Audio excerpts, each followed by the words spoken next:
سورۃ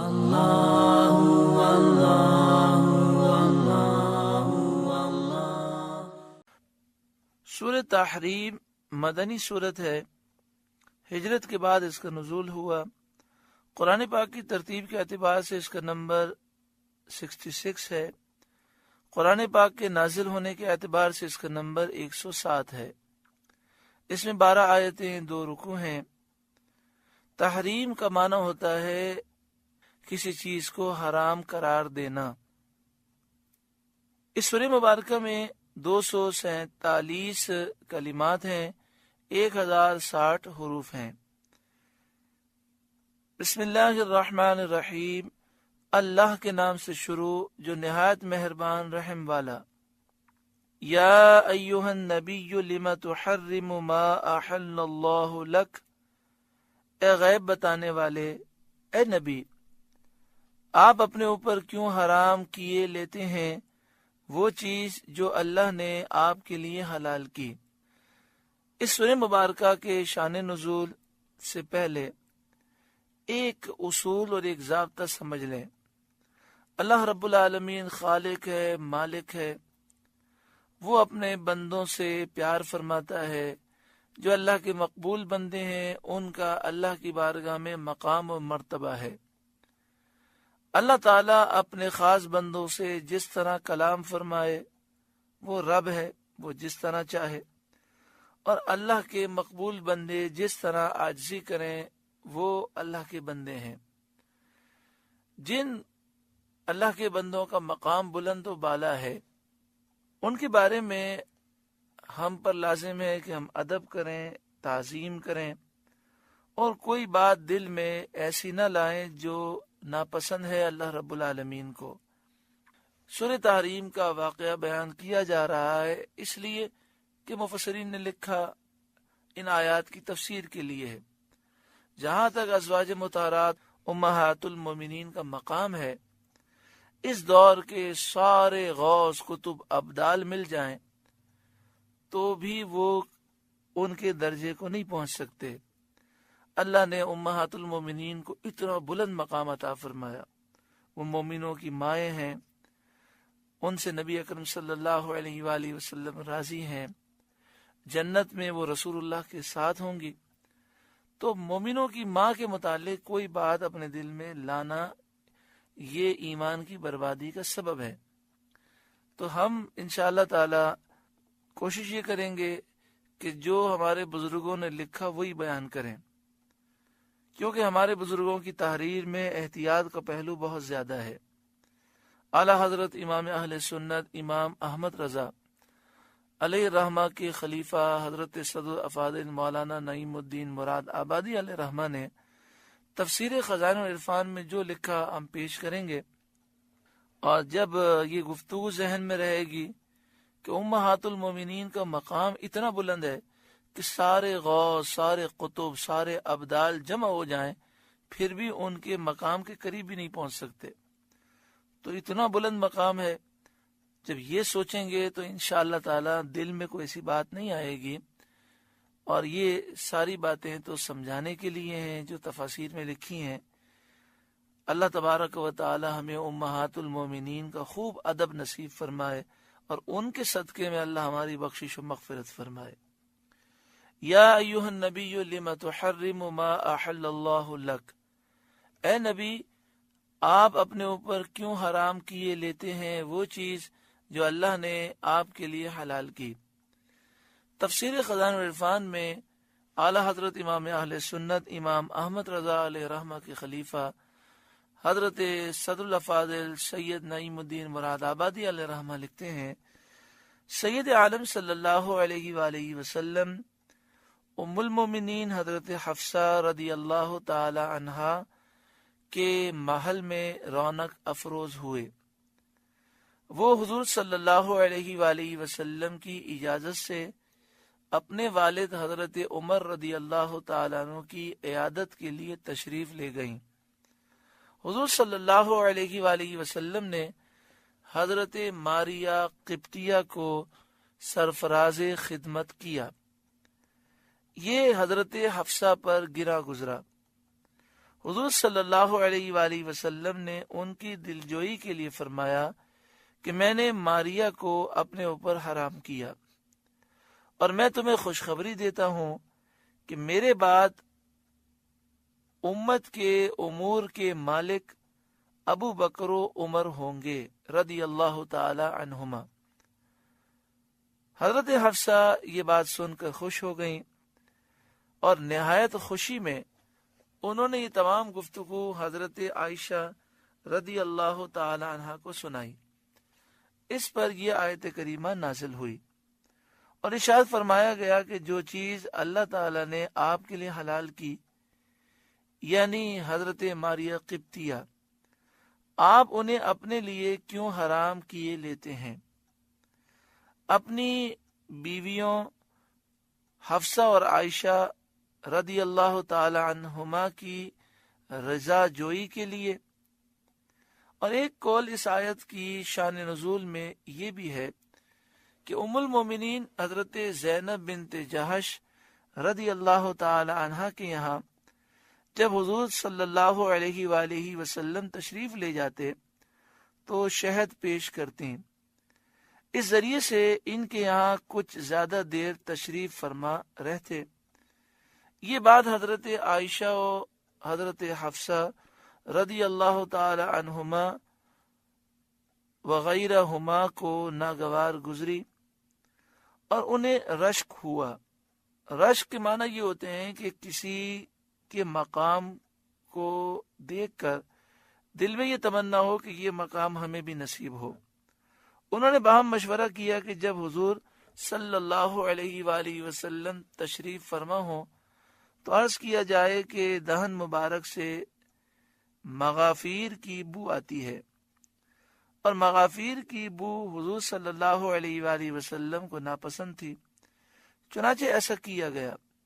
حضور صلی اللہ علیہ وآلہ وسلم کو ان کا منشا معلوم تھا، فرمایا مغافیر تو میرے قریب نہیں آیا، زینب کے ہاں شہد میں نے پیا ہے، اس کو میں اپنے اوپر حرام کرتا ہوں۔ مقصود یہ کہ حضرت زینب کے ہاں شہد کا شغل ہونے سے تمہاری دل شکنی ہوتی ہے تو ہم شہد ہی ترک فرمائے دیتے ہیں۔ اس پر یہ آیت کریمہ نازل ہوئی۔ تبتغی مرضات ازواجک، اپنی بیویوں کی مرضی چاہتے ہیں، واللہ غفور الرحیم، اور اللہ بخشنے والا مہربان ہے۔ قد فرض اللہ لکم تحلۃ ایمانکم، بے شک اللہ نے تمہارے لیے تمہاری قسموں کا اتار مقرر فرما دیا، یعنی کفارہ۔ تو آپ صلی اللہ علیہ وآلہ وسلم ماریا کو خدمت سے سرفراز فرمائیے یا شہد نوش فرمائیے۔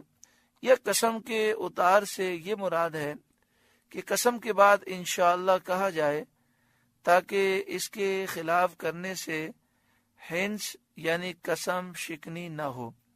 یعنی اگر کوئی شخص قسم کھانے کے ساتھ ہی فوراً کہہ دے انشاءاللہ، تو پھر اس قسم کا پورا کرنا اس پر لازم نہیں ہوتا۔ حضرت مقاتل رضی اللہ تعالیٰ عنہ سے مروی ہے کہ سید عالم صلی اللہ علیہ وآلہ وسلم نے حضرت ماریہ کی تحریم کے کفارے میں ایک غلام آزاد کیا، اور حضرت حسن رضی اللہ تعالیٰ عنہ سے مروی ہے کہ حضور صلی اللہ علیہ وآلہ وسلم نے کفارہ نہیں دیا، کیونکہ آپ مغفور ہیں، آپ کے درجات بہت بلند ہیں۔ کفارے کا حکم تعلیم امت کے لیے ہے، یعنی کفارہ امت کو ادا کرنا ہوتا ہے۔ حضور صلی اللہ علیہ وآلہ وسلم نے اس مسئلے میں کفارہ نہیں دیا، یہ امام حسن کا قول ہے۔ اس آیت سے ثابت ہوا کہ حلال کو اپنے اوپر حرام کر لینا یمین یعنی قسم ہے۔ مثلا کوئی شخص کسی بھی چیز کے متعلق کہے کہ یہ چیز میں نے اپنے اوپر حرام کر لی، تو اس کا مطلب یہ ہے کہ وہ قسم کھا چکا۔ اب اگر وہ اس چیز کو استعمال کرے گا تو اسے قسم کا کفارہ دینا ہوگا۔ واللہ مولاکم، اور اللہ تمہارا مولا ہے، وہو العلیم الحکیم، اور اللہ علم و حکمت والا ہے۔ وَإِذْ أَسَرَّ النَّبِيُّ إِلَى بَعْضِ أَزْوَاجِهِ حَدِيثًا، اور جب نبی نے اپنی ایک زوجہ سے ایک راز کی بات فرمائی، یعنی حضرت حفصہ سے ایک راز کی بات فرمائی، تو حضرت ماریہ کو اپنے اوپر حرام کر لینے کی بات فرمائی، اور اس کے ساتھ یہ فرمایا کہ اس کا کسی پر اظہار نہ کرنا۔ فلما نبأت به، پھر جب وہ اس کا ذکر کر بیٹھیں، یعنی حضرت حفصہ نے حضرت عائشہ صدیقہ رضی اللہ تعالی عنہما سے اس کا ذکر کیا، وَأَظْهَرَهُ اللَّهُ عَلَيْهِ، اور اللہ نے اسے نبی پر ظاہر کر دیا۔ عَرَّفَ بَعْدَهُ، تو نبی نے اسے کچھ جتایا، کچھ بتایا، وَأَعْرَضَ عَنْ بَعْدٍ، اور کچھ سے چشم پوشی فرمائی۔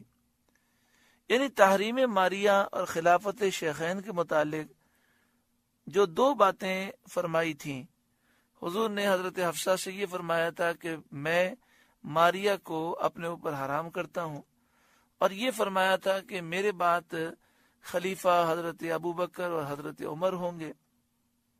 ان میں سے ایک بات کا ذکر فرمایا کہ تم نے یہ بات ظاہر کر دی، اور دوسری بات کا ذکر نہ فرمایا۔ یہ شان کریمی تھی کہ گرفت فرمانے میں بعض سے چشم پوشی فرمائی۔ فلما نبأها به، پھر جب نبی نے اسے اس کی خبر دی، قالت، وہ بولی، من انبأک ھذا، حضور کو کس نے بتایا؟ یعنی حضرت حفصہ نے یہ سوال کیا، آپ کو کس نے بتایا؟ قال، فرمایا، نبأنی العلیم الخبیر، مجھے علم والے خبردار نے بتایا جس سے کچھ بھی چھپا نہیں۔ اس کے بعد اللہ تعالی حضرت عائشہ اور حضرت حفصہ رضی اللہ تعالی عنہما کو خطاب فرماتا ہے۔ وہ رب ہے، وہ اپنے مقبول بندوں کو جس طرح خطاب فرمائے اس کی مرضی مشیت ہے۔ ان تتوبا الی اللہ، نبی کی دونوں بیویوں، اگر اللہ کی طرف تم رجوع کرو، فقد صغت قلوبکما، تو ضرور تمہارے دل راہ سے کچھ ہٹ گئے ہیں، یعنی اللہ پر رجوع کرنا یہ تم پر واجب ہے۔ ضرور تمہارے دل راہ سے کچھ ہٹ گئے ہیں کہ تمہیں وہ بات پسند آئی جو سید عالم صلی اللہ علیہ وسلم کو گرا ہے، یعنی حضرت ماریہ کو حرام کرنا۔ وَإِن تَظَاهَرَا عَلَيْهِ، اور اگر ان پر زور باندھو اور باہم مل کر ایسا طریقہ اختیار کرو جو سید عالم صلی اللہ علیہ وآلہ وسلم کو ناگوار ہو، فَإِنَّ اللَّهَ هُوَ مَوْلَاهُ، تو بے شک اللہ ان کا مددگار ہے، وہ جبریل اور جبریل، وہ صالح المؤمنین اور نیک ایمان والے، والملائکۃ بعد ذلک ظہیر، اور اس کے بعد فرشتے مدد پر ہیں۔ عسى ربہ، ان کا رب قریب ہے، ان طلقکن ان یبدلہ ازواجا خیرا منکن، اگر وہ تمہیں طلاق دے دیں کہ انہیں تم سے بہتر بیویاں بدل دے، یعنی اگر محبوب کریم صلی اللہ علیہ وآلہ وسلم تمہیں طلاق دے دیں تو ان قریب اللہ تعالیٰ انہیں تم سے بہتر بیویاں عطا فرمائے گا، مسلمات، اطاعت و فرما برداری کرنے والیاں، مؤمنات، ایمان والیاں، قانتات، ادب والیاں، جو اللہ تعالیٰ اور اس کے رسول صلی اللہ علیہ وسلم کی فرما بردار اور ان کی رضا کو حاصل کرنے والی ہوں۔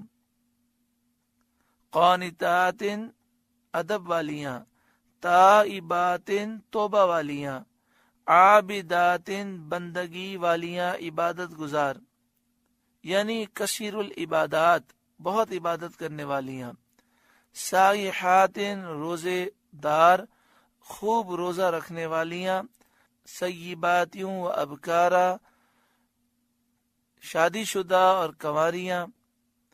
یہ تخویف ہے ازواج مطہرات کو کہ اگر انہوں نے سید عالم صلی اللہ علیہ وسلم کو آزردہ کیا، رنجیدہ کیا، اور حضور انور صلی اللہ علیہ وسلم نے انہیں طلاق دی، تو حضور انور صلی اللہ علیہ وسلم کو اللہ تعالی اپنے لطف و کرم سے اور بہتر بیوی عطا فرمائے گا۔ اس تخویف سے ازواج مطہرات متاثر ہوئیں اور انہوں نے سید عالم صلی اللہ علیہ وسلم کے شرف خدمت کو ہر نعمت سے زیادہ سمجھا اور حضور صلی اللہ علیہ وآلہ وسلم کی دلجوئی اور رضا طلبی مقدم جانی، لہذا آپ صلی اللہ علیہ وسلم نے انہیں طلاق نہ دی۔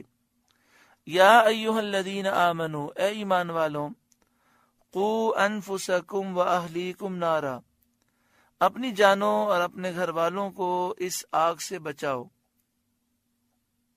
اللہ تعالیٰ اور اس کے رسول کی فرمانبرداری اختیار کر کے، عبادتیں بجا لا کر، گناہوں سے باز رہ کر، گھر والوں کو نیکی کی ہدایت، برائی سے منع کر کے، انہیں علم اور ادب سکھا کر انہیں جہنم کی آگ سے بچاؤ۔ وقودها الناس والحجارہ، جس کے ایندھن آدمی اور پتھر ہیں۔ آدمی سے مراد کافر ہیں اور پتھر سے مراد بت ہیں۔ مراد یہ ہے کہ جہنم کی آگ بہت ہی شدید الحرارت ہے، دنیا کی آگ سے کئی گنا گرم ہے، اور جس طرح دنیا کی آگ لکڑی وغیرہ سے جلتی ہے، جہنم کی آگ ان چیزوں سے جلتی ہے جن کا ذکر کیا گیا، یعنی جہنم کا ایندھن جو ہے وہ بت ہیں اور کافر ہیں۔ علیہا ملائکۃ غلاظ شداد، اس پر سخت کرے فرشتے مقرر ہیں جو نہایت قوی اور زور آور ہیں، اور ان فرشتوں کی طبیعتوں میں رحم نہیں۔ لا یعصون اللہ ما امرہم، جو اللہ کا حکم نہیں ٹالتے، وَيَفْعَلُونَ مَا يُؤْمَرُونَ، اور جو انہیں حکم ہو وہی کرتے ہیں۔ کافروں سے وقت دخول جہنم کہا جائے گا۔